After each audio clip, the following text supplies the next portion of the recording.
Bonjour à toutes et à tous, ravi de vous retrouver. Un peu de retard encore ce matin, c'est pas du tout de ma faute pour le coup, c'est dû cette fois à une mise à jour Windows extrêmement longue.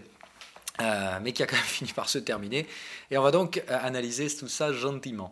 Donc pas de grandes nouveautés en concernant les cryptos, ça bouge pas. Et encore une fois, c'est plutôt bon signe. Moins ça bouge dans cette zone de prix, mieux c'est. À chaque fois qu'il y a une tentative de sortie volatile, on continuera de se diriger vers les différents niveaux support, résistance, un coup après l'autre, en essayant de casser à chaque fois une nouvelle borne, mais toujours en visant un petit peu plus haut. Même son de cloche qu'hier, rien n'a changé, donc j'aimerais bien vous parler plus longtemps de crypto, je sais que vous aimez ça, mais honnêtement, si j'ai pas d'autres nouvelles informations à vous apporter, tout simplement, on va rester sur ce qui a été dit hier, à savoir, ça bouge pas, on est dans le contexte de ce qui est recherché. Tant qu'il n'y a pas une nouvelle info qui arrive, je ne vois pas d'information, pardon, je ne vois pas de raison de parler pour rien. Allez, on continue. Les indices, là par contre c'est intéressant. Donc hier, avant-hier, le joli petit rebond. Hier, la stabilisation et une clôture négative. Ça a quand même clôturé en baisse.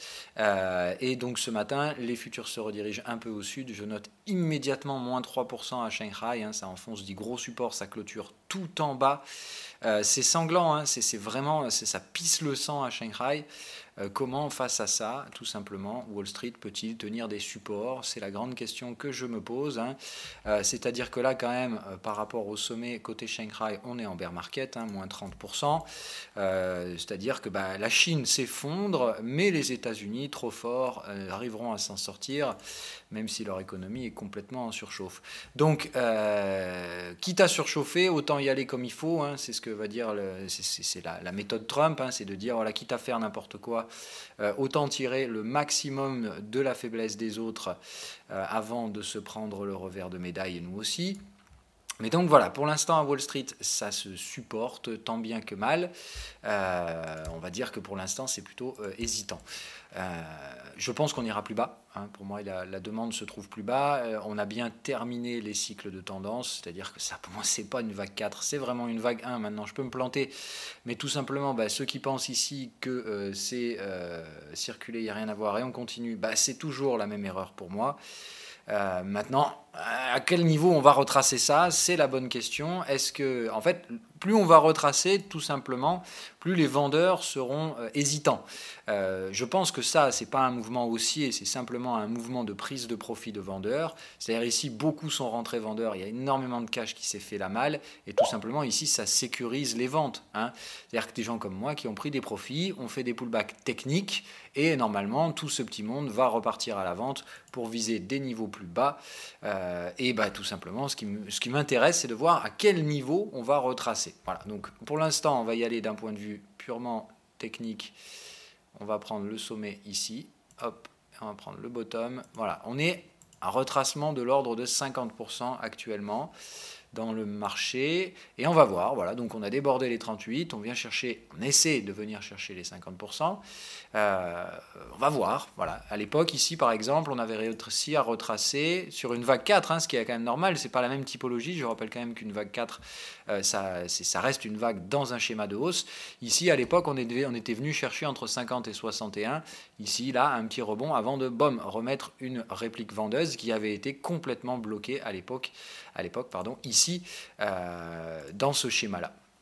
Ok, mais là, je pense qu'on est dans un contexte pour moi tout à fait différent, c'est-à-dire qu'il me semble que normalement, on doit venir dire bonjour à cette zone de prix, là, ici, hop, c'est-à-dire venir là, glisser jusque-là, venir déclencher quelques stops par là, éventuellement, hop, essayer de pêcher là-dedans, là, et après, on remonte et on fait évidemment le fameux, pas Dead Cat Bounce, mais on va dire la vague 2, quoi. Donc, je ne sais pas combien de temps ça va mettre encore à chuter, mais je pense qu'il reste encore une vague à faire. Suivra normalement le fameux, pas Dead Cat Bounce, mais la vague 2, donc une remontée en 2 vagues, un peu un truc similaire à ça, sauf que ici, au lieu de faire un triangle, de tuer la volate derrière, c'est-à-dire au lieu de faire un truc comme ça, je ne pense pas du tout que ce soit ça qui nous attend. Au contraire, je pense que ce qui nous attend, c'est plutôt un truc comme ça, sans ça, en fait. C'est bien de dire, avant de basculer en bear market, évidemment, il va y avoir une structure comme ça. Ça va plafonner, et hop, là, putain, merde, sommet descendant, creux descendant, fuck, on est en marché baissier. Voilà, c'est ça, en gros, la théorie pour moi. Donc pour l'instant, je dirais vraiment patience, parce qu'il faudra du temps, il faudra laisser du temps au temps. On ne va pas baisser en ligne droite, mais je pense qu'on est d'ores et déjà en train de construire un schéma où ça, c'est un top majeur et on n'y reviendra jamais. Voilà, j'ose le dire, je le pense. Et pour l'instant, on attend de créer ces formes. Voilà. Donc à court terme, je pense que les choses qui se passent ne sont pas très très intéressantes. On attend simplement que ce marché trouve son sommet, donc marque un niveau technique. Quand je vois qu'à Shanghai, ça se reprend -3, je suis franchement sidéré de voir que ce matin, on n'est qu'à -0,20 sur les indices américains, que même les indices européens arrivent à être positifs. Bon, enfin, c'est assez décorrélé tout ce qui se passe. Hein. Encore une fois, je rappelle, la Chine, c'est quand même le moteur de la croissance mondiale. Donc si la Chine se fait des -3, je vois difficilement comment on peut encore, et surtout après quand on est à 30% des sommets, voilà, la Chine est en bear market, comment on peut imaginer que tout va bien dans le reste du monde, hein, quand l'usine ne va pas bien, bon, le moral est toujours là pour les investisseurs, mais c'est jamais un bon signe non plus, l'euphorie dans les... Voilà, tout va bien, voilà. Et quand tout va bien, en général, c'est le moment où il faut commencer à se poser les bonnes questions. Est-ce qu'il n'est pas temps de sortir le pognon du marché? Voilà. Donc toujours les mêmes schémas, Apple en surveillance, ça ne parvient pas à franchir les résistances, ça reste dessous. Alors attention, hein, ça montre bien que ce marché, il veut y aller absolument. Hein. Il nous faut du cash, Et le problème, c'est que ça passe pas pour l'instant, et le risque, c'est que d'un coup, ça se mette à gaper sous le support et que personne ne voit rien venir. Donc, moi, je suis surpris, hein, voilà, très honnêtement, quand ça fait -3 en Chine, je me serais attendu effectivement à ce que ce matin, les futurs ouvrent bien à la baisse à Wall Street pour essayer de gaper sous les supports. Pour l'instant, c'est pas ce qui semble se produire, puisqu'on voit les Nasdaq qui cotent à, par exemple, 7277, c'est-à-dire en gros sur le prix de clôture d'hier, alors que pour moi, on devrait plutôt essayer de rouvrir par là aujourd'hui, étant donné ce qui se passe en Chine. Donc voilà, pour l'instant, les indices, ça reste hésitant, on va dire, ça tape un peu partout, on essaie de savoir ce qu'il y a. Je ne sais pas pourquoi il y a une target là, mais bon. Pour moi, ça reste baissier, hein, vraiment partout, sur tout l'horizon graphique. Je ne vends pas les indices européens, tout simplement. Je pense qu'ils ont bien pricé, et si jamais ça doit remonter, c'est plutôt là, au contraire, qu'il faudra acheter. Mais bon, voilà, moi, je ne suis pas encore super convaincu pour les achats en zone euro. Ça me semble encore un petit peu trop bear pour moi. Au moins que ça se stabilise là et que ça arrive à créer une vague un peu plus haute que ça. Hein. Ça peut juste être un petit rebond avant un vrai bon gros breakout baissier, où là, on met tout le monde d'accord. Donc, et voilà, moi je dirais ici, il y a vraiment une zone à breaker sur l'indice européen.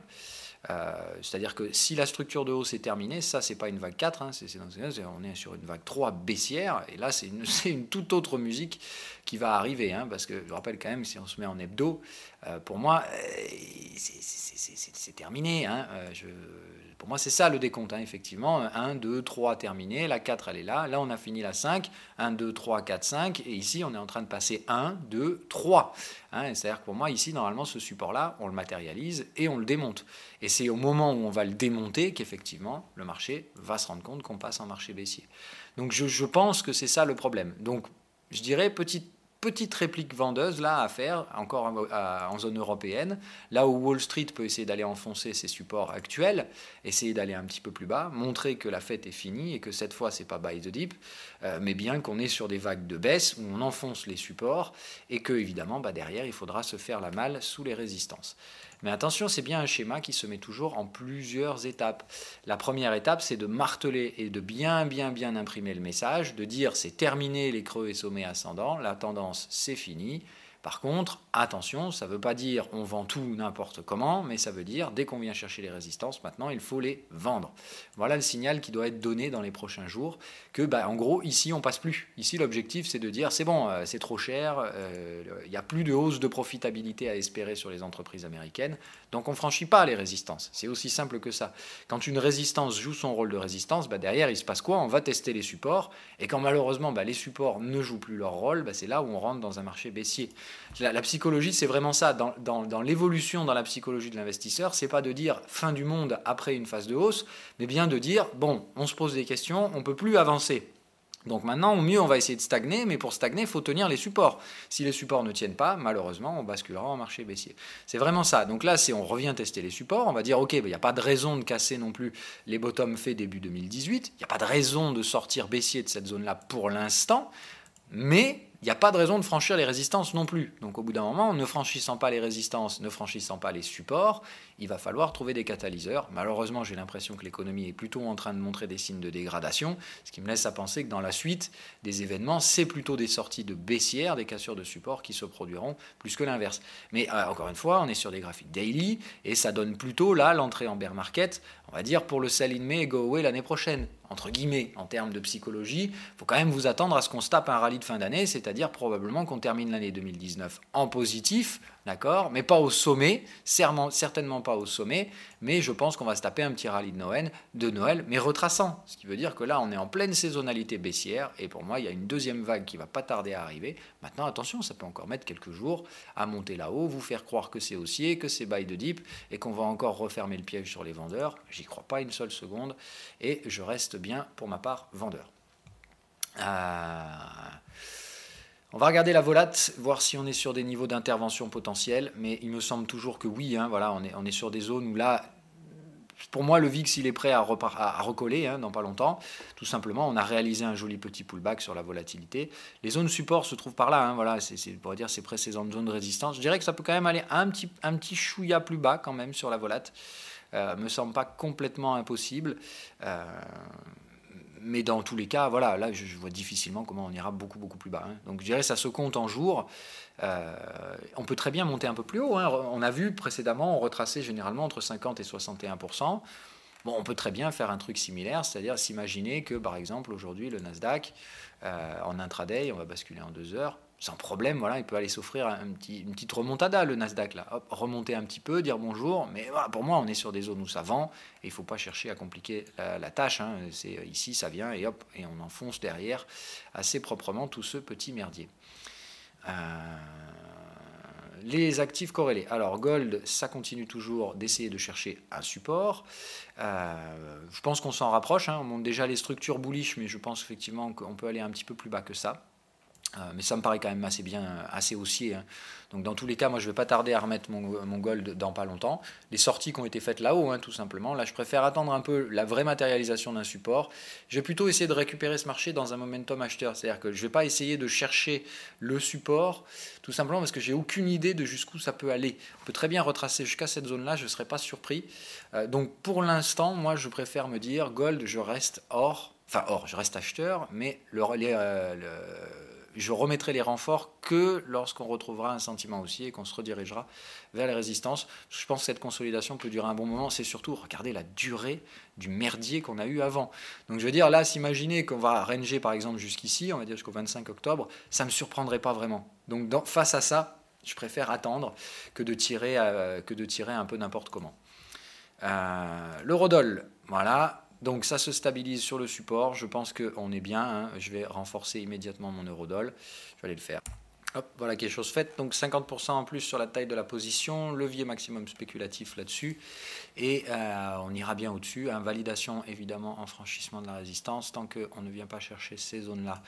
Il n'y a absolument rien à faire, c'est-à-dire que maintenant c'est black box, hein, pour ceux qui ont un peu du mal à attendre. On va dire une invalidation ici, en cas de franchissement du support. Hop, donc ici, en fonction de l'action de prix, on voit éventuellement sortir ces renforts pour retourner sur des leviers faibles. Je vais passer le niveau à 3 sur 5. Voilà. Hop, ça reste spéculatif, pas encore de levier. Il faudra passer l'étape de validation ici. Évidemment, le prochain trade en breakout sera par là. Au niveau de la validation, je pense que c'est ici que je passerai avec un levier légèrement supérieur à 1. Voilà, donc on va dire hop. Pour l'eurodoll, GBP, est-ce que ça repart un peu ou pas? Bon, alors c'est très timide, mais ça me paraît pas inintéressant. Voilà, hop, là on a le joli double signal acheteur sur le GBP, ça c'est parfait, on y est. Hop, donc là je dirais qu'en 2 heures c'est parfait pour reprendre son GBP. Je vais aller faire la même chose. Hop, voilà, c'est fait. Donc là, pareil, pas encore de levier possible. On reste à 3 sur 5. La validation se fera... Alors, on va nettoyer un peu parce que là c'est le bordel.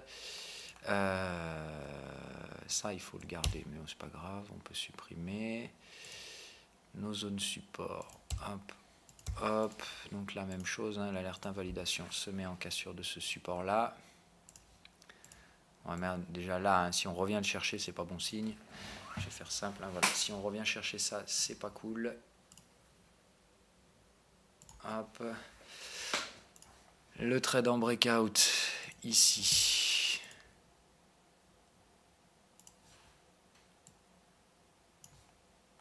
En confirmation. Voilà.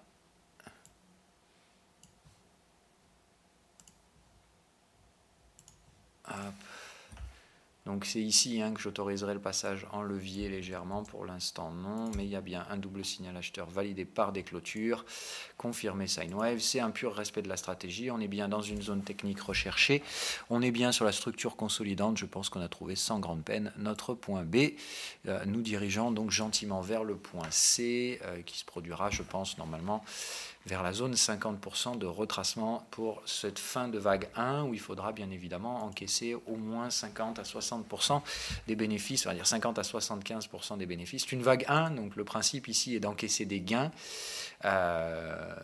pour les réinvestir ensuite. Voilà, c'est-à-dire ici je prends du cash, ce qui me permettra de me positionner en repli, en vague 2, avec beaucoup plus de levier initialement sur les positions spéculatives, tout simplement parce que je réinvestirai les gains de la vague 1. Hein, dans la vague 1, en général, moi je viens construire mon matelas de confort pour pouvoir être un peu plus agressif sans pour autant prendre plus de risques dans les vagues 2 et 3, qui sont celles qui généralement installent le plus facilement les tendances.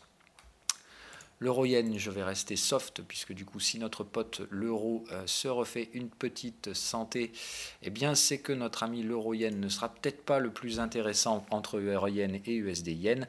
De toute façon, dans ces paires, c'est toujours la face yen qui m'intéresse. Donc, on peut avoir une phase de consolidation supplémentaire dans l'euro-yen.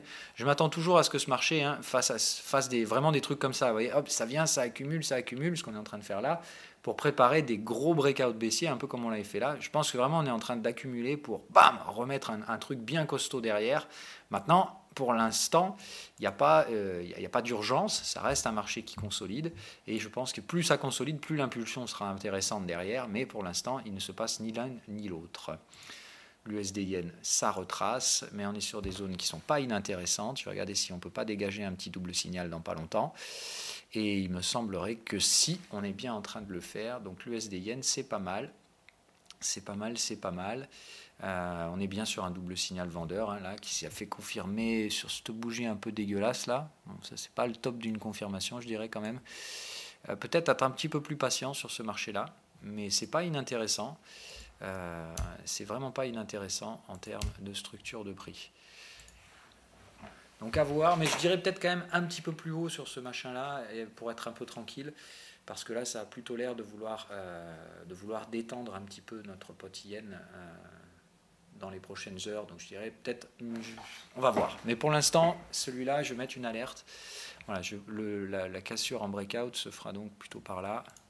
Tant qu'on ne revient pas chercher cette zone-là, je ne fais rien. Il est où mon label? Il n'y en a pas là. Ah, voilà, 3 sur 5. Voilà, donc on reste sur ces chiffres-là. Pour moi, ça me paraît pas mal, mais il faut vraiment revenir, se réinstaller par là pour essayer de jouer les trades en cassure. NZD Yen, ça continue de consolider. On va le laisser faire. Celui-là, c'est un scénario daily, donc il est hors de question d'aller regarder en 2 heures ce qui se passe. Hein, voilà, donc je pense que ça consolide, ça fait mumuse, ça joue avant de, installer les breakouts baissiers. Celui-ci n'a pas fonctionné pour une raison que j'ignore. Hein. Franchement, je ne vois pas pourquoi le NZD Yen n'a pas explosé, mais ça va pas tarder. Hein. Donc de toute façon, ça, je pense que c'est le rebond qui s'essouffle avant d'aller vers la cassure. Donc je le laisse faire son job, exprimer son léger et court momentum. Vous voyez bien que de toute façon, là, on installe un momentum baissier. On est juste en train de faire le pullback là, qui prépare le momentum baissier, je pense, avant d'exprimer la cassure propre et sans bavure. Donc là, je dirais, dès qu'on retourne vers le support, c'est vraiment là où je passerai en levier max sur cette paire. On va y mettre une alerte parce que ça, c'est vraiment le truc qu'il ne faudra surtout pas rater. Hein, là, dès qu'on se réinstalle vers les supports sur ce truc-là, il faudra envisager de placer des ordres sur les breakouts. CAD-yen. Toujours assez hésitant, ça travaille, ça retrace.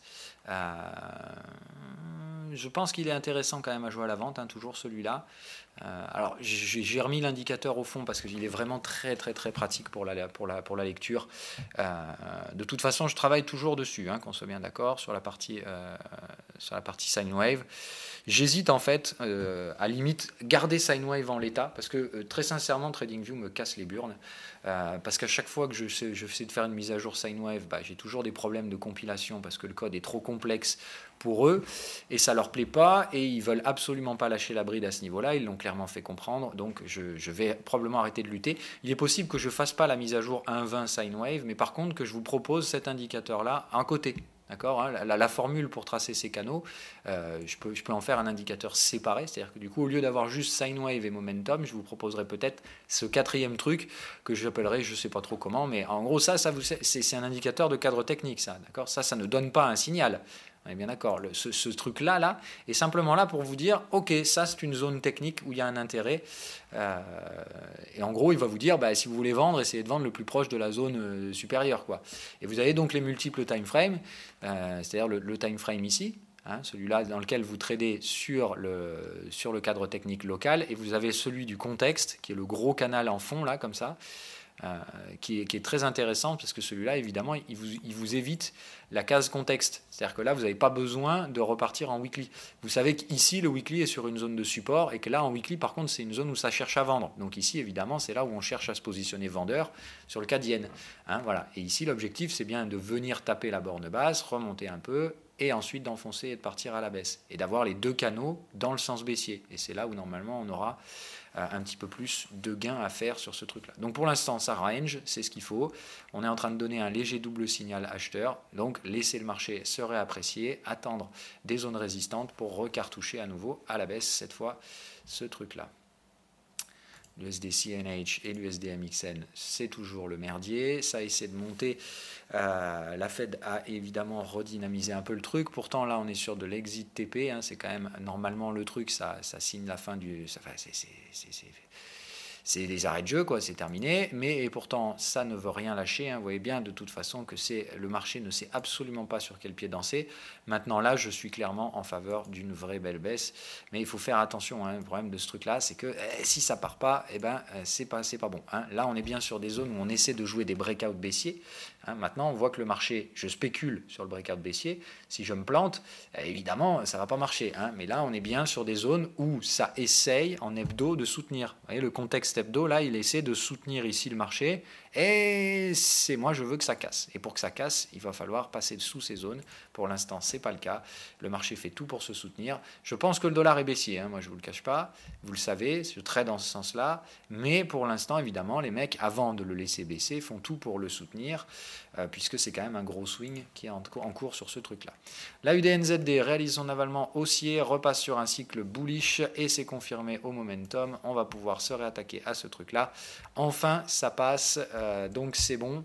Je pense qu'on n'est pas trop mal sur ce truc-là pour remettre des petits ordres. Pour le moment, ça me paraît un petit peu rapide, dans le sens où ça peut très bien être 1, 2, 3, 4. Ouais, c'est que du TP pour l'instant. On peut très bien aller juste un chouïa plus bas. Donc pour l'instant, je reste soft, parce que d'un point de vue daily, hein, il faut surtout que la bougie clôture, c'est-à-dire que là aujourd'hui c'est pas clôturé, ça c'est un signal. Alors la survente oui, c'est-à-dire momentum c'est clôturé, par contre sine wave pas encore, donc attention parce que si aujourd'hui on réefface tout ça et qu'on vient clôturer en bas, tout simplement on va continuer à vous enfler vers les supports. Donc je dirais à surveiller, mais aujourd'hui la UDNZD nous donne un signal très intéressant à surveiller donc en clôture ce soir. Si ça clôture en l'état, je pense que tout repli vers des supports, il faudra les acheter, et toute cassure de résistance dans 2 heures, même chose, mais je pense que ce marché a terminé, en tout cas nous donne des signaux assez intéressants sur cette légère reprise, puisqu'on attendait donc des catalyseurs cette nuit, voilà, hein, et donc les datas, on va dire, de côté AUD, qui rattrapent un petit peu les datas côté ANZD, et donc qui font que ce léger décalage de timing qu'on a eu, qui a été légèrement favorable au NZD pendant les derniers jours et qui a permis la cassure du support AUD-NZD, on va voir si ça peut nous permettre d'aller un peu plus haut. Mais là, on est bien double signal acheteur, il ne faudra pas hésiter une seule seconde à taper là-dessus. Si ça passe, donc à surveiller, mais ce soir et demain, donc une action à faire sur l'AUD-NZD. Le dollar DXY, voilà, hein, pour moi toujours actif bien baissier. Ça se reprend hier avec la Fed, mais je pense que c'est une reprise technique dans un marché bien bear. Donc je ne vois pas de raison que cette dynamique-là s'arrête. Je pense que le dollar est baissier, mais encore une fois, hein, ça tergiverse 30 ans d'abord avant de nous mettre enfin ces maudits mouvements baissiers, donc des targets à revenir chercher les supports de moyen long terme sur le dollar pour ma part, et je pense donc ici hein, un euro haussier, un dollar baissier, un euro dollar qui devrait donc se retirer, qui devrait se rediriger assez punchy vers ces zones-là, hein, c'est-à-dire ici j'attends une phase de tendance, donc en gros entre guillemets, pardon, une réplique de ce qu'on a eu la dernière fois ici sur le dollar, c'est-à-dire une baisse quand même assez marquée sur ça. Donc voilà, je pense que la petite reprise technique faite par la Fed, mais là les canaux sont baissiers, on est bien venu chercher les zones à vendre, je ne vois pas de raison que ce truc-là reste orienté dans ce sens-là, mais plutôt l'inverse.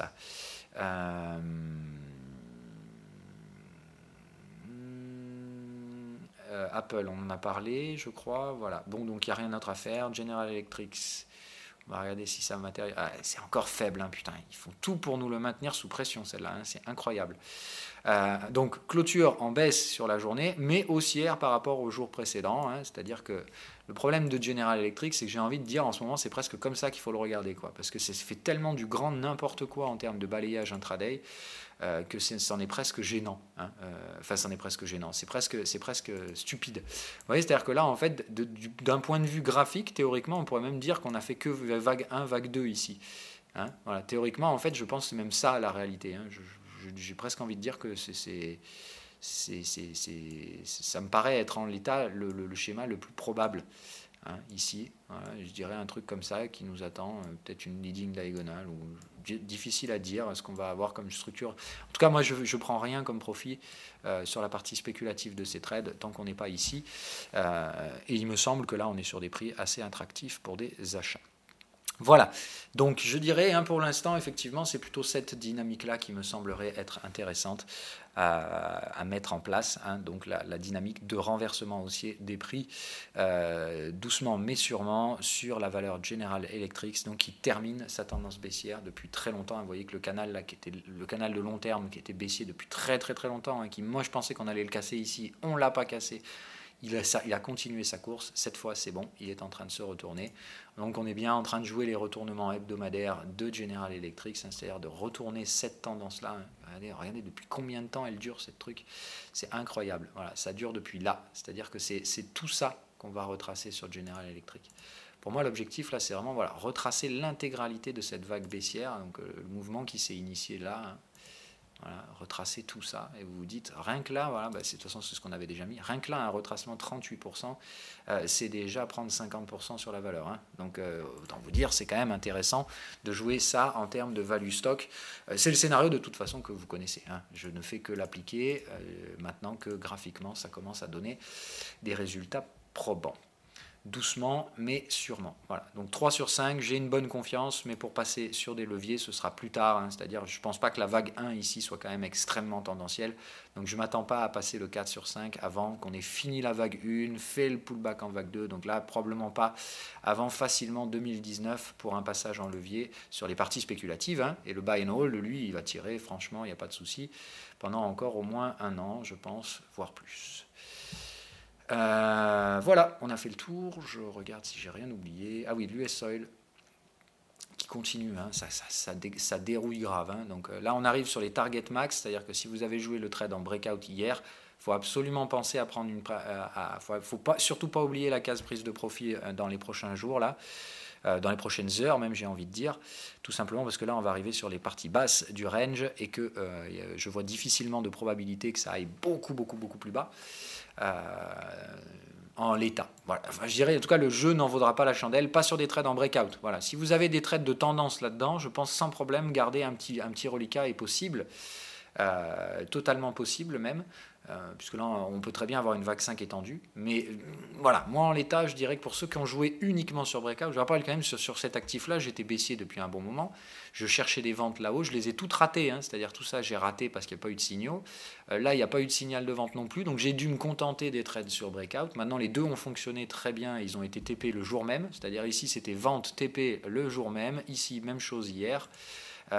Ça permet de récupérer les miettes, hein. C'est quand même, ça me faisait chier de le voir passer à la baisse celui-là sans que je puisse récupérer un peu d'argent dessus. Mais maintenant, je pense que tout ça, ça devient un peu dangereux. Donc là, il faut rester soft. Je pense que c'est un peu compliqué d'imaginer aller beaucoup plus loin que ça sur ces phases de breakout. Et je pense que c'est bon, on a fait le tour. Allez, je prends vos questions et on passe à la suite. Alors, qu'est-ce qu'on a comme catalyseur aujourd'hui ? Sommet des dirigeants et on s'en fout. Et demain, ah oui, voilà, ça va être costaud. Donc cette nuit, la Chine, on va voir, hein, on va voir la Chine, mais je pense qu'au bout d'un moment, quand même, il va falloir se poser la question de la locomotive mondiale. Alors, hop. Concernant le buy and hold du Bitcoin, tu parlais au titre des différents critères de l'effondrement des altcoins, à savoir une suppression de la moitié ou plus de ces derniers, car aujourd'hui, il n'y a jamais eu autant d'altcoins rajoutés, au fait qu'il n'y a toujours pas d'importance de volume. Alors oui, c'est tout simplement parce qu'on n'a pas eu la fin cataclysmique. En fait, si on avait eu cette fin complètement panique, le panic selling, en gros, entre guillemets, où la valorisation du Bitcoin s'effondre brutalement, va chercher $3000 et trucs comme ça, là, effectivement, je pense que les altcoins auraient juste été terminés, quoi. Ça veut dire bye-bye, plus d'argent, on met la clé sous la porte et tout simplement, tous les mauvais projets meurent dans l'œuf.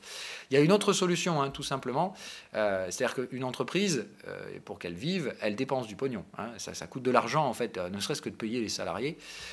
C'est des dépenses permanentes. Donc, il faut te dire un truc, pour qu'une entreprise fonctionne, il faut toujours de l'argent au début. Parce qu'une entreprise, au début, elle vend d'abord une idée, ce qui fait qu'on lui donne de l'argent pour mettre à bien cette idée, et après seulement, on arrive à vendre un produit et à faire des profits. Donc, le problème des altcoins, c'est exactement le même délire. C'est de dire que pour la plupart, ils produisent rien du tout, si ce n'est vendre une idée et dépenser et coûter de l'argent. Donc, ça demande de l'argent en permanence. Ok, on va juste reprendre le Bitcoin. Voilà, en fait, la fin du marché, que ce soit traversée du désert ou effectivement la phase de purge volatile, celle sur laquelle je spéculais encore à l'époque quand je t'ai donné cet argument-là, où je me disais, pour moi c'était 3000, et effectivement à 3000, on a purgé tout le monde, il n'y a plus aucun shitcoin ou très peu de shitcoins qui réussiront à survivre à ça, et normalement derrière on aura un marché beaucoup plus sain, une purge. Là c'est un peu la même chose, on tue les spéculateurs, et en fait, comme ce marché ne bénéficie pas pour l'instant d'un afflux de capitaux, tu as des projets qui meurent un peu doucement mais sûrement. Voilà, c'est le même schéma mais c'est un peu plus doux. Tu as beaucoup de coins qui vont crever petit à petit par manque de capitalisation tout simplement. Et après, tu as la deuxième façon de faire ça, c'est que tout simplement quand on va repartir sur les phases haussières derrière, effectivement l'argent va être beaucoup plus concentré, c'est-à-dire que les afflux de capitaux qui vont se faire dans le marché crypto se feront sur des projets spécifiques et tout simplement ça va asphyxier les autres parce que d'un coup tu vas avoir un projet qui va voir arriver plusieurs millions d'un coup parce que les investisseurs seront intéressés par celui-là et pas son voisin qui est juste un peu moins performant et qui lui se verra arriver aucun, zéro, rien du tout et tout simplement en fait c'est la mort naturelle on va dire la réorganisation naturelle du marché qui se mettra en place, tout simplement ce qui est perçu comme étant le plus efficace recevra des capitaux et survivra, ou aura la possibilité de racheter tout simplement les projets concurrents. Voilà, on va concentrer les efforts, je pense. Et naturellement, en fait, la purge se met en place. C'est juste une façon beaucoup plus lente et beaucoup plus saine, en fait, de le faire, parce que ça évite de le faire dans le fracas. Ce qui n'est pas une mauvaise solution. Maintenant, attention, je n'ai pas dit qu'aller à 3000, c'était fini et qu'on n'irait plus. J'ai juste dit, pour l'instant, ça prend plutôt le schéma de la traversée du désert, qui est une structure totalement différente de la fin volatile en mode panique et désespoir. Voilà.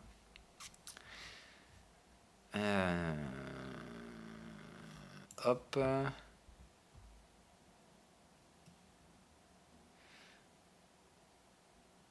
Oui, voilà, c'est exactement ça. Elles sont encore vivantes, il y en a peut-être d'autres qui sortent, mais la plupart sont carrément en dessous des prix d'ICO, voilà, et donc elles n'ont pas suivi les nombres pump, et c'est surtout, elles n'auront plus jamais de pump. Donc comme l'argent n'arrivera pas, si tu veux, elles ne sont pas mortes nécessairement, mais quoi qu'il arrive, la pression salariale, enfin on va dire la pression de la dépense, fait que quoi qu'il arrive, ces projets sont déjà morts en fait, et où ils vont pas tarder à l'être, tout simplement parce qu'il n'y a plus jamais de cash qui arrivera. Et une entreprise sans cash, elle ne survit pas. Voilà. Donc c'est aussi simple que ça.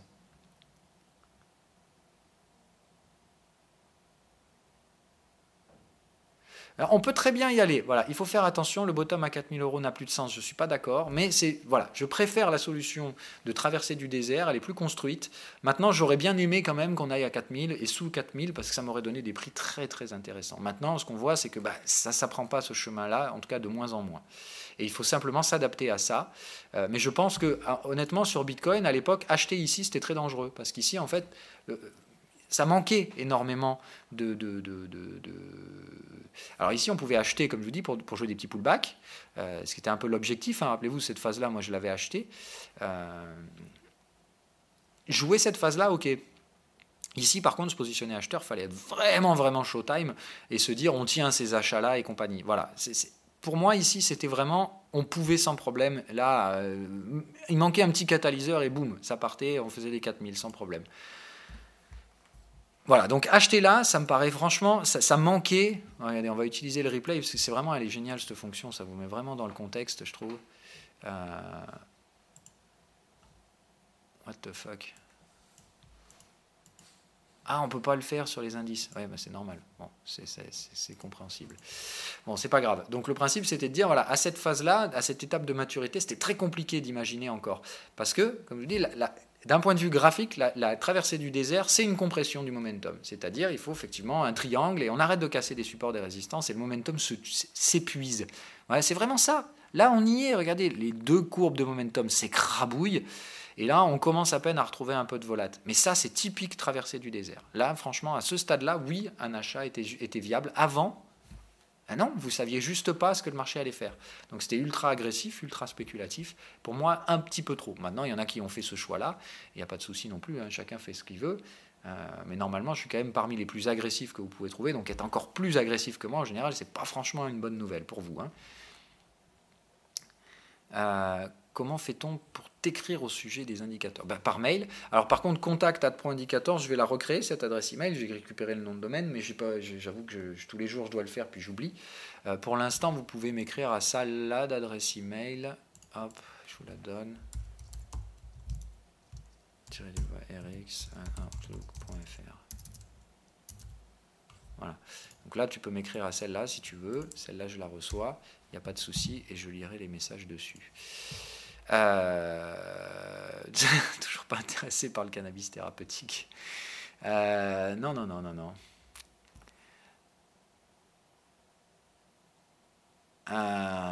Oui. Je l'ai vu passer ça aussi, le coup sur Bitstamp.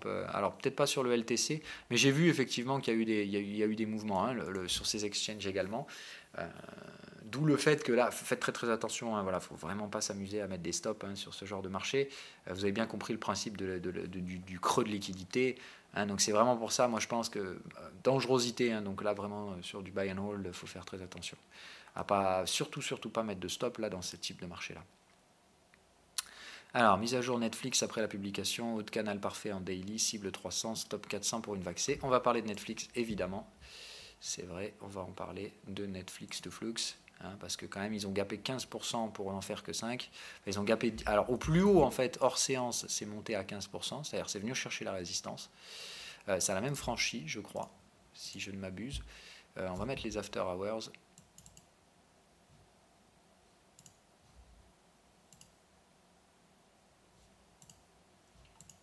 Non, tu me les mets pas. Ah s'il faut aller en 2 heures. Voilà. Donc en after hour on est carrément venu chercher 404. Hein. Donc le problème, c'est que face à ça, c'est un peu compliqué de se positionner. Maintenant, je pense honnêtement qu'un petit ici, c'est pas inintéressant. Voilà. Donc moi, je dirais là pour l'instant, attendre que ça revienne. Parce que ces prix-là, on les avait. Hein. Donc hier, c'était soit vous vendiez le premier tick J'ai tendance à penser qu'on va essayer d'aller chasser un peu au-dessus, qu'on va essayer d'aller revoir les 380. J'aimerais qu'on repasse en fait juste au-dessus de ça. Vous voyez, là, et je dirais ici, il y aurait une zone de vente assez intéressante, on va dire entre là et la résistance qui a été chopée. Voilà, je dirais ici, là-dedans, une vente, c'est vraiment intéressant sur Netflix. Ailleurs que ça, ça m'intéresse pas. C'est vraiment soit ici, je prends la vente sur cette zone-là.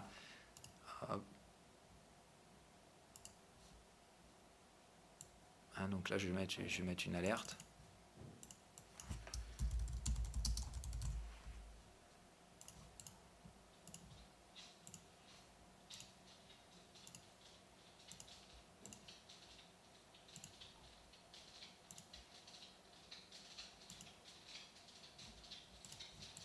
Voilà, donc sur Netflix, je dirais vraiment, une fois qu'on vient là, ça ne me paraît pas inintéressant, à partir de ce prix-là, et uniquement à partir de ce prix-là, de venir essayer de chercher une vente avec un stop au-dessus du sommet historique. Là, pour le coup, en fait, c'est surtout qu'en faisant ça, là, ici, vous risquez un petit 7%. Donc je dirais ici, il ne faut pas risquer plus de 1,5.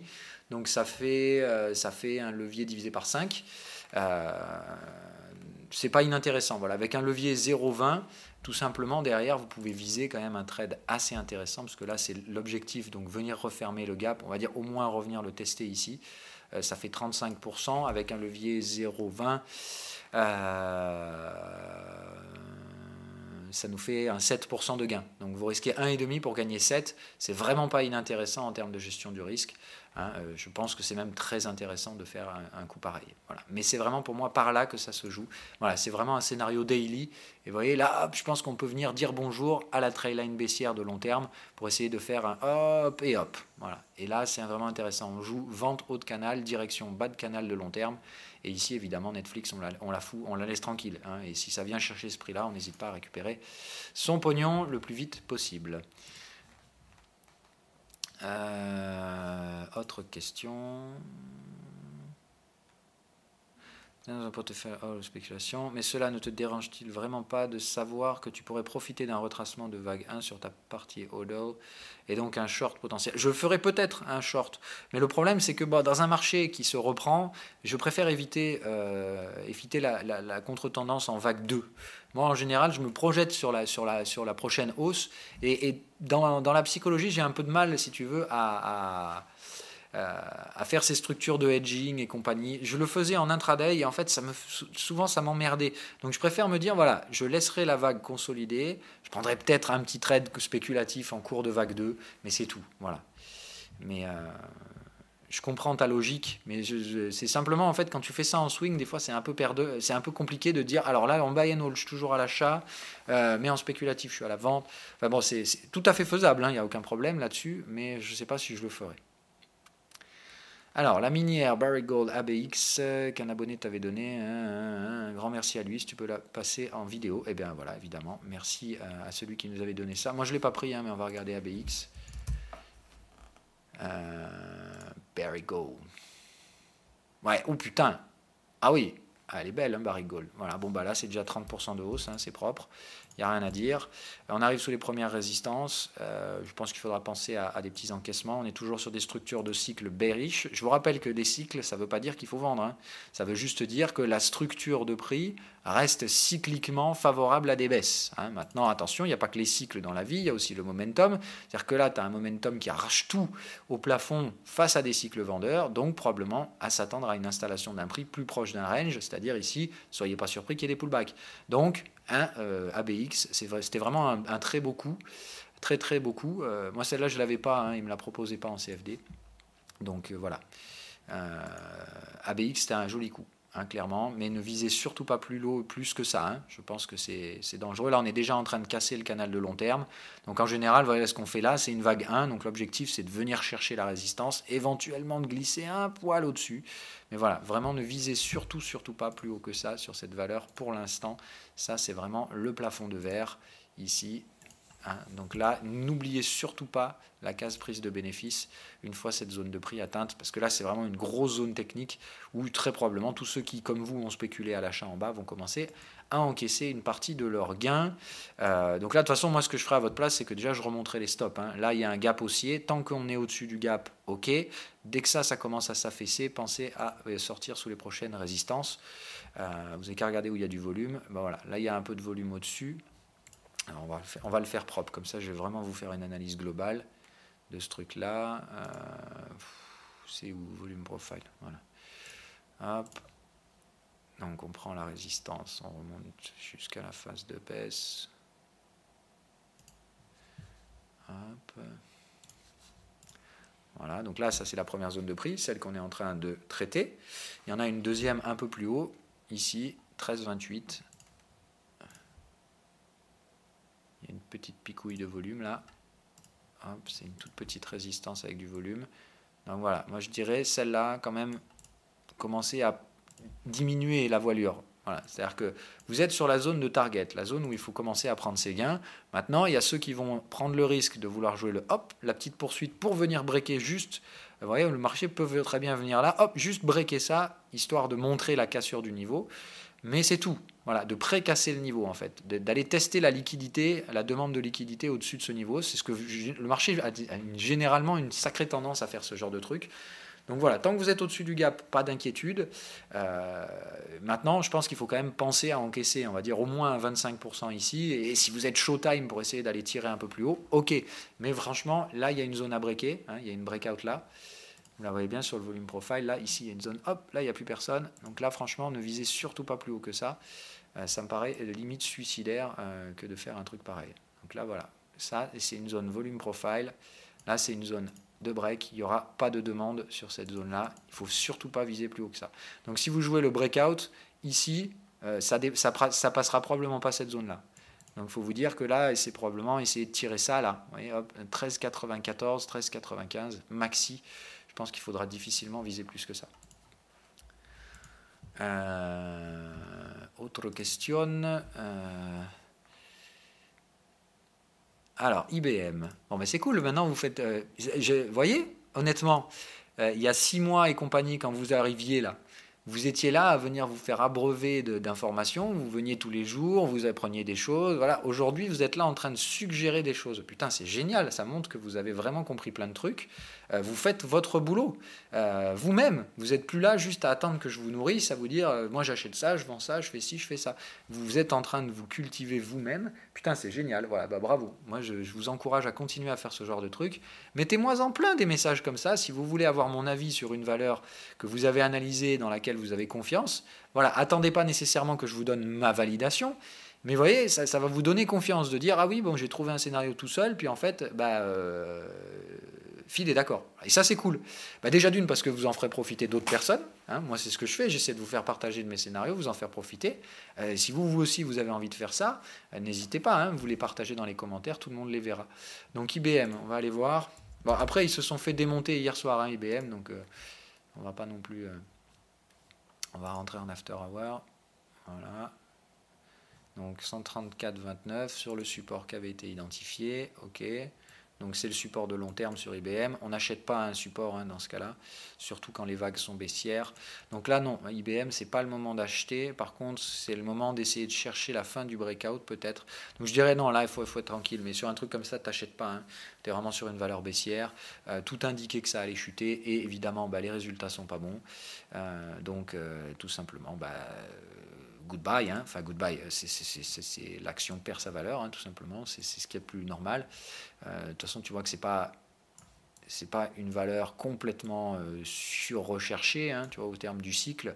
Elle a oscillé de 60 à 180, c'est x3 entre le bottom de 2008 et le sommet. Là où tu compares un Apple qui a fait... voilà, bon, bref. Donc tu vois que là, on n'est pas sur des trucs complètement bulesques. Et clairement, le marché fait quoi ? En fait, dès qu'une valeur n'est pas ultra performante, ça se déleste très très vite. Hein, voilà. Mais ça, en fait, si tu veux, ça c'est un vrai pricing de marché.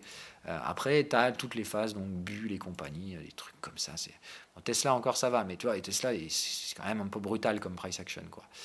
Mais des trucs comme ça, là, voilà, ça c'est n'importe quoi. Ça c'est complètement n'importe quoi. Hein, voilà. Là, début 2000, début 2009, on était à 12, voilà, 10, 12. Là, tu es à 240.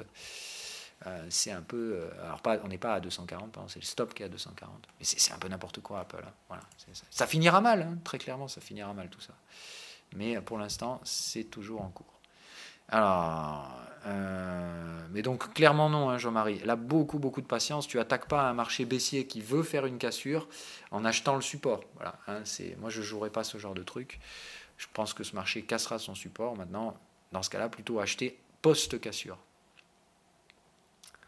Mais alors, regarde, on va retourner sur IBM, on va la refaire. Dans ce cas-là, celle-là, tu peux éventuellement la jouer en value stock, c'est-à-dire attendre que ça consolide. Ok, tu vois bien que là, il y a un risque potentiel. Moi, je pense qu'ici, on va trouver un petit support. C'est-à-dire, on va jouer la cassure, mais on risque de trouver un support ensuite. Donc là, pour moi, ça ressemble plus à un range. C'est-à-dire que... On va y arriver. Voilà. Pour moi, c'est une compression de range ici qu'il faut jouer. Après, je peux me planter, mais c'est le scénario que moi, je jouerai, quoi.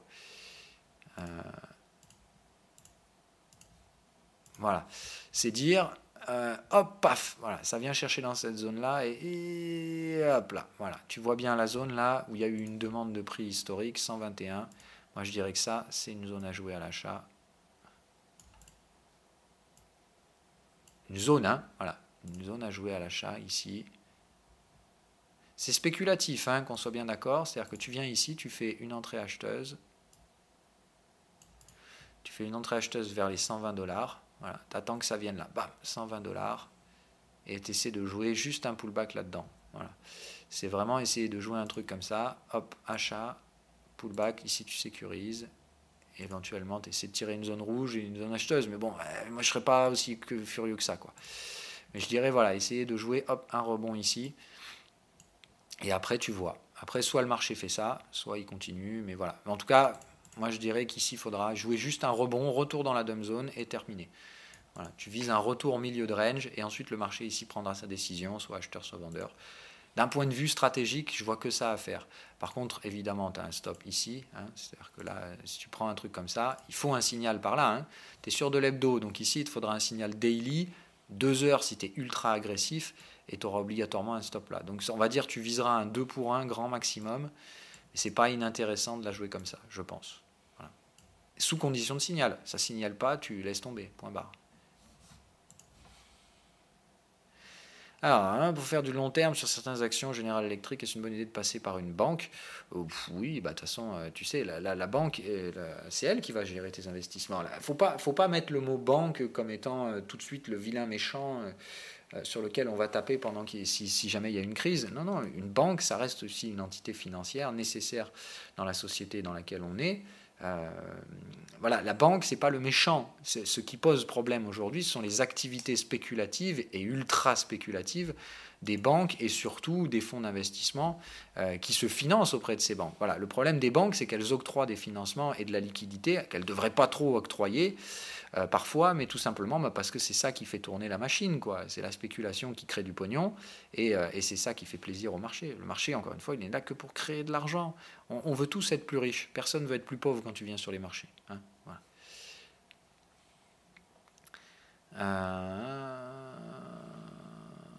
Oui, tout à fait, tout à fait. Tu peux faire ça. Tu peux attendre le franchissement de la résistance. Mais moi, je préfère acheter ici. C'était mon plan. Ça peut aller un peu plus bas, ça risque d'aller plus haut. Voilà. Effectivement, on n'est pas à 300 ou 400$ près, mais moi je prends ici, c'était la stratégie de dire quand il n'y a plus de volatilité, j'achèterai. Il n'y a pas de volatilité, j'achète, point barre. Voilà. J'applique mon plan. C'est aussi simple que ça. Voilà, je n'ai pas dit que c'était le meilleur. Voilà, c'est vraiment ça, la meilleure façon de résumer. Ce n'est pas le meilleur moment, ni spécialement le meilleur prix. C'est comme ça. S'il n'y a que ça à faire. Moi, maintenant, c'est fait. Comme ça, en fait, Bitcoin, si tu veux, je me réveille tous les matins, j'ai des alertes. Soit j'ai une alerte Bitcoin qui va déclencher, je vais me dire, ah tiens, il s'est enfin passé quelque chose. Soit, ah bon, ben, il ne s'est rien passé. Et en gros, on passe au jour suivant. Alors, VXX, oui, c'est ça, c'est le Future VIX. Est-il viable de détenir sur le long terme un tel actif, supposant un jour que Wall Street va dérouiller, le VXX indexé sur le VIX va exploser, car servant de produit de couverture. Le problème, c'est que tu es sur un marché à terme, c'est-à-dire un marché futur, qui a sa propre liquidité, et malheureusement, malheureusement, voilà. Alors, il faut faire attention. L'erreur que tu commets ici, Paul-Henri, c'est de dire ça a coté 120 000 $. Et là, aujourd'hui, ça ne vaut que 32. Ce que ça a coté, ce n'est pas le prix que tu peux en tirer. Fais bien la différence entre le prix et la valeur d'un actif. Tu peux avoir des prix affichés qui n'ont aucune valeur. C'est-à-dire qu'en gros, c'était tellement peu liquide dans ce contexte-là que tu n'avais aucune chance de pouvoir revendre tes contrats à 120 000 $. Il y a eu un échange, ou il y a eu plusieurs échanges qui se sont réalisés à ce prix-là, à ce montant-là. C'est pour ça que tu as des prix qui ont été imprimés, mais ils n'ont aucune valeur. Donc il ne faut pas te baser là-dessus. Et le problème, c'est que comme ces contrats futurs sont extrêmement peu liquides, c'est clair, hein, on le sait, c'est-à-dire que le CBOE eux-mêmes se sont plaints de manque de liquidité sur leurs contrats VIX futurs. Donc le problème, c'est ça, c'est de dire aujourd'hui, tu es sur un actif extrêmement peu liquide, complètement manipulé au sein des derniers mois. Moi, honnêtement, je préfère éviter. Alors ça oui, mais disons que je n'espérerais pas faire un gain de malade sur le VIX en phase de panique, tout simplement parce que ça sent le marché tellement illiquide que tu risques de même pas être payé pour ton gain. Voilà. Donc je pense qu'il faut faire très très attention parce que dans un futur, il y a une contrepartie et si ta contrepartie elle fait défaut, tout simplement tu n'es pas payé. Hein. Moi je jouerai pas ça. Voilà, je jouerai pas ça tout simplement parce que c'est un marché trop peu liquide. Et en trading, la liquidité et en spéculation surtout la liquidité elle est obligatoire. Il faut quand même traiter des marchés suffisamment liquides pour pouvoir spéculer. Sinon ça s'appelle des bulles hein, en fait. Voilà, ça s'appelle des Ponzi. Voilà, pardon. Et moi je traite pas dans des Ponzi. Tout simplement parce que dans un Ponzi, le vrai problème, c'est la liquidité. C'est ça qui fait que ça s'effondre derrière.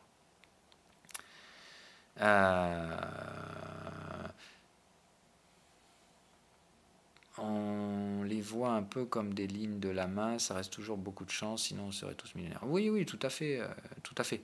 Mais j'insiste bien moi là-dessus, Vincent. Je ne vous vends pas du rêve à chaque fois. Les vagues, ne sont là que pour donner un cadre technique, c'est-à-dire cadrer le marché, cadrer la stratégie de trading qui va être mise en place sur ce truc-là. J'ai jamais dit et à aucun moment que le trading ça se limitait à des ABC, à des 1, 2, 3, 4, 5 et compagnie. C'est une projection. Voilà, c'est tout simplement pour donner. Voilà, donner des bornes à une stratégie. Après, ça respecte pas forcément souvent. Ça respecte pas forcément ce qui c'est un schéma qui a beaucoup de chances de se produire, mais qui ne va pas nécessairement se produire exactement de cette façon-là. Voilà. Et c'est surtout que l'héliotisme, ça permet d'anticiper, entre guillemets, la zone dans laquelle la prochaine vague devrait pouvoir se terminer. C'est surtout ça, en ce sens-là, où je trouve ça bien, ça a une petite valeur prédictive. En tout cas réduire le risque, détection de zone, mais c'est très précis l'héliotisme, là où la plupart des cadres techniques comme Ishimoku et compagnie, c'est du grand n'importe quoi en termes de précision. Voilà. Peux-tu nous donner ton cadre technique long et moyen terme sur Ripple comme tu fais sur Ethereum? C'est le même, exactement le même. J'ai le même cadre technique pour toutes les cryptos en fait. Certaines montreront probablement plus que d'autres, mais pour l'ensemble des cryptos, pour moi le schéma est simple, clair et net et précis. C'est soit ces marchés sont déjà en train d'installer les ranges, c'est-à-dire qu'on va venir voir le canal de long terme par là et c'est terminé, c'est-à-dire on remonte et ici et ça retombe et dans ce cas-là, voilà. Pour ça qu'ici il y aura une vraie grosse prise de profit à faire. Soit on arrive à installer un semblant encore de tendance haussière. Dans ce cas-là, on montera en 5 vagues. Voilà, tu vois, en fait, pour moi, le schéma, il est vraiment là, comme ça. La vague 3, elle viendra chercher le canal par là, hop. Ok, donc 1, 2, 3. Je n'ai pas les timings, je ne sais pas. Tout ce que je sais, c'est que normalement, c'est là, une longue consolidation, une nouvelle impulsion beaucoup plus forte. Ici, on vient dire bonjour au canal. On va probablement essayer de le casser un peu. Et après, c'est la grande question. Ça va se replier, je pense. Okay. Et le truc, c'est que soit ici, ça fera support et on pourra essayer d'aller chercher au-dessus du sommet historique, soit ici, ça ne fait pas support et entre guillemets, on continue de mourir dans ces ranges à long terme, donc entre 900, 1000 $ et 200, 300. Voilà. C'est totalement possible. Voilà. Et là, on aura installé la valeur à long terme et on ira mourir là-dedans. De temps en temps, on ira se diriger sur des prix un peu plus attractifs, voilà, des trucs comme ça. Mais entre guillemets, 90% de la valeur sera donc concentrée derrière entre 900 et 300. Et on oscillera là-dedans. C'est totalement possible. C'est une option. Même chose pour Ripple. Hein, tu prends les mêmes bornes, si tu veux. C'est-à-dire que tu dis, pour moi, Ripple, soit ça bloque 0,9 et 0,45, et ça va osciller là-dedans, et on va installer des ranges avec beaucoup, beaucoup de valeur là-dedans. Option numéro 2, c'est haussier. On va chercher au-delà des sommets, et pourquoi pas aller chercher des prix plus attractifs. Voilà. C'est vraiment ça, pour moi, le schéma de ces marchés-là. C'est soit on va installer des ranges, et dans ce cas, il ne faudra pas oublier les prises de profit là, soit derrière, on installe des tendances, et il ne faudra pas hésiter à remettre ce cash pour essayer d'aller casser les sommets. On attend les infos pour ce jeudi à UDNZ2. D'ailleurs, ce sera ton anniversaire. Eh bien, bon anniversaire, mon cher Thierry. Et demain, c'est moi. Voilà. Donc, chacun son tour. D'ailleurs, demain, ce sera l'anniversaire du crack de 1987, puisque chaque année, j'y ai droit. Hein, et donc, c'est comme ça. J'ai pas choisi, moi, hein, ce jour-là, mais c'est comme ça. Donc, on va voir comment le marché va pricer. Si le marché veut pas sanctionner, mais rappeler un peu à l'ordre du contexte de 1987. Nous sommes d'ailleurs dans un contexte qui est quand même assez similaire en termes de fin de cycle. Hein. En 1987, c'était un peu la même chose, et personne n'avait vu venir le crack de ce jour-là. Hein. Enfin, c'est pas une journée en particulier. Je vais regarder si on peut remonter jusque-là. Il me semble qu'il doit bien avoir un S&P de long terme. Je vais voir l'indice, lui, il permet de remonter jusqu'à quand? Ah voilà, on y est. Là, on les a à limite 87. Voilà, hein, donc, je vous préviens, c'est assez choquant. Hein. Voilà, 1987, à quoi ça ressemblait, hein. Voilà, regardez. Oh, c'était magnifique, c'était haussier. Et voilà, hein, bam, ça n'a prévenu personne. Rien, incompréhensible. Tout le monde était là. Oh, mais pourquoi ça vend? Eh bien, ça vendait tout simplement parce qu'en 1987, tout le monde pensait que détenir des actions, c'était le truc du siècle et qu'il fallait absolument en avoir pour tout simplement faire partie de cette belle bulle boursière. Eh bien, tout simplement, quand ça a commencé à chuter, les gens ont fait n'importe quoi. Ils ont tous acheté, vendu, voilà. Aujourd'hui, hein, j'ai envie de vous dire, tout le monde est investi en actions. Certains en sont conscients, d'autres ne le sont absolument pas. C'est-à-dire que tout simplement leur épargne est investie sur des fonds. Ils ne se posent pas trop la question, entre guillemets, je mets de l'argent sur un compte, ça rapporte tant de pourcents par an et je ne cherche pas à comprendre où est mon argent. Hein, c'est le cas de beaucoup de gens. Et très honnêtement, hein, voilà, regardez la structure, hein, on peut très bien se retrouver là dans 1 mois et demi ou 2 mois, que ça ne me surprendrait absolument pas. Maintenant, bon, voilà, moi en l'état, il y aura quand même une prise de profit qui sera faite en cours de route.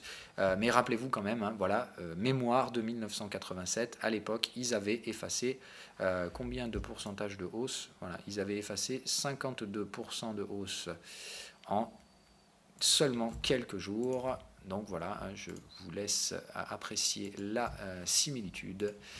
Ce qui ne veut pas dire que c'est la même chose qui va se produire, mais voilà, mettez en log hein, et dites-vous qu'un choc comme ça, ça surprendrait. Et pourtant, je vous laisse apprécier